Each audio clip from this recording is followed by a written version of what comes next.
Hi friends, അപ്പോൾ ഇന്ന് ഞാൻ പോണത് നെയിൽ എക്സ്റ്റൻഷൻ ചെയ്യാൻ വേണ്ടിയിട്ടാണ്. ക്രിസ്മസ് ആയിട്ട് ഒരു റെഡും വൈറ്റും കോംബോ ആണ് ചെയ്തായിരുന്നത്.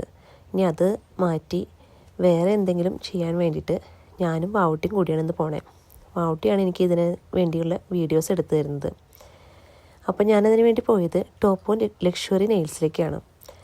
അവിടെ ചെന്ന് ആദ്യം തന്നെ അവർ മുൻപത്തെ നെയിൽ പോളിഷ് എല്ലാം ഈ ഒരു സാധനം വെച്ച് കളയുന്നുണ്ട്.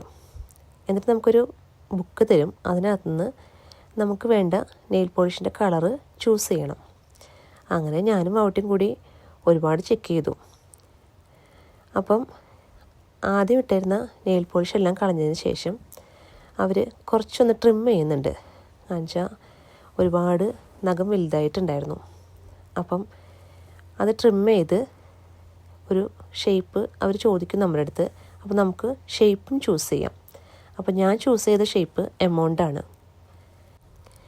അങ്ങനെ ഫയൽ വെച്ച് ഞാൻ പറഞ്ഞ ഷേപ്പിലോട്ട് എൻ്റെ നഖങ്ങളെല്ലാം മാറ്റിയിട്ടുണ്ട്. ഇപ്പം നമുക്കിവിടെ ഒരുപാട് നെയിൽ പോളിഷ് കാണാം. അതുപോലെ തന്നെ നെയിൽ ഷേപ്സും കാണാം. വാവുട്ടി അതിൻ്റെ എല്ലാത്തിൻ്റെയും വീഡിയോസ് എടുത്തിട്ടുണ്ട്. അങ്ങനെ ഫസ്റ്റ് ഒരു ടോപ്പ് കോട്ട് ഇടുന്നുണ്ട്. അപ്പോൾ നമ്മുടെ നെയിൽ ഓൾറെഡി വലുതായ കാരണം കൊണ്ട് കുറച്ച് ഗ്യാപ്പ് വന്നിട്ടുണ്ട്. അപ്പം അത് ആ ഗ്യാപ്പ് ഫില്ല് ചെയ്യാൻ വേണ്ടി അവരൊരു നെയിൽ പോളിഷിൻ്റെ പോലെ തന്നെ ഒരു സംഭവം ഉപയോഗിക്കുന്നുണ്ട്. അതിൻ്റെ പേരെന്താണെന്നൊന്നും എനിക്കറിയില്ല. അങ്ങനെ ആ ഗ്യാപ്പെല്ലാം ഫില്ല് ചെയ്തുകൊണ്ടിരിക്കുകയാണ്. ആ ഗ്യാപ്പ് ഫില്ല് ചെയ്തിട്ട് കഴിഞ്ഞിട്ടുള്ള എൻ്റെ നെയിൽസാണിത്. എന്നിട്ട് നമ്മൾ ഈ മെഷീനകത്തോട്ട് വെച്ചിട്ട് പെട്ടെന്ന് അത് ഡ്രൈ ആക്കും. വീണ്ടും അവർ ഒരു കോട്ടും കൂടി ഇട്ട് അതിനെ ഒന്ന് തിക്കറാക്കുന്നുണ്ട്. ഇത് എത്ര കണ്ടും നല്ലതാണെന്നൊന്നും എനിക്കറിയില്ല. പിന്നെ ഞാൻ 361 ചൂസ് ചെയ്തത്.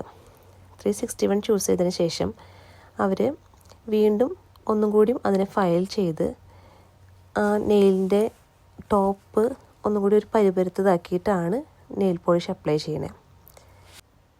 അങ്ങനെ വീണ്ടും നന്നായി ഫയൽ ചെയ്ത് അതിൻ്റെ എഡ്ജസ് എല്ലാം ഷാർപ്പോ അങ്ങനെ എന്തെങ്കിലുമൊക്കെ ഉണ്ടെങ്കിൽ അതൊക്കെ മാറ്റി നന്നായിട്ട് വൃത്തിയാക്കിയതിന് ശേഷം നമ്മൾ കൈ ഒന്ന് കഴുകി വരണം എന്ന് പറയും അവർ. അതിനുശേഷം കഴുകി വന്നിട്ടുണ്ട്. ഇവിടെ നമുക്ക് കുറേ ഒംബ്ര ഷെയ്ഡ്സുകൾ കാണാം. പലരും ഞാൻ കണ്ടായിരുന്നു അവിടെ വെച്ചിട്ട് ഓരോ വിരലുമ്മയും ഷെയ്ഡുകൾ മാറ്റി മാറ്റി ഇടുന്നവരെ. അപ്പം ഇതെല്ലാം അവിടുത്തെ ഡിഫറെൻറ്റ് കളേഴ്സാണ്. അപ്പം നമ്മുടെ first coat 361 first coat apply ചെയ്യുകയാണ്. ഈ ഓരോ വിരലുമ്മയും അപ്ലൈ ചെയ്തതിന് ശേഷം നമ്മുടെ മെഷീനകത്തോട്ട് വെച്ചിട്ട് നമ്മുടെ കൈയുടെ ഓരോ നെയിൽ പോളിഷും ഡ്രൈ ആവുന്നവരെ ഒരു 60 സെക്കൻഡ് വെക്കുന്നുണ്ട്. ഇതാണ് ഫസ്റ്റ് കോട്ട് അടിച്ചതിന് ശേഷമുള്ള എൻ്റെ നെയിൽ പോളിഷ്. ഇത് നമ്മൾ രണ്ടാമത്തെ കോട്ട് അടിക്കുകയാണ്. രണ്ടാമത്തെ കോട്ട് അടിച്ചതിന് ശേഷം 5 വട്ടം 60 സെക്കൻഡ് ആ മെഷീനകത്തോട്ട് നമ്മുടെ കൈ വെക്കാൻ പറയും അവർ. അങ്ങനെ കൈ വെച്ച് നന്നായി ഉണക്കിയെടുത്തതിന് ശേഷം അവർ വീണ്ടും ഒരു ടോപ്പ് കോട്ടും കൂടി ഇടും. അപ്പോൾ ഇതാണ് എൻ്റെ കൈയുടെ ഫൈനൽ ലുക്ക്. ഇത് കഴിഞ്ഞതിന് ശേഷം ഞങ്ങളൊരു ഐസ്ക്രീം കടയിൽ പോയി ഞങ്ങൾക്ക് 4 പേർക്കുള്ള ഐസ്ക്രീം വാങ്ങിച്ച് വീട്ടിലോട്ട് തിരിച്ചു പോയി.